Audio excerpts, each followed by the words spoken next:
सन्मान्य बंधू भगिनीनो, आपण सर्वजण सातारा इथं आयोजित करण्यात आलेल्या या विद्रोही संमेलनाला उपस्थित झाला आहात, याचा मला विलक्षण आनंद आहे.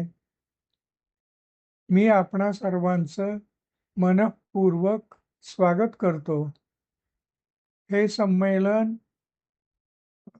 सर्व संयोजक, सर्व श्रोते आणि मुख्य म्हणजे अध्यक्ष हे यशस्वी करतील अशा प्रकारची आशा व्यक्त करतो.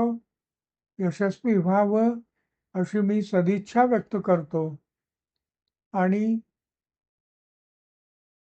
यानंतर माझे स्नेही हरिभक्तिपरायण डॉक्टर सुहास फडतरे हे आपलं अधिकृत स्वागत करतील.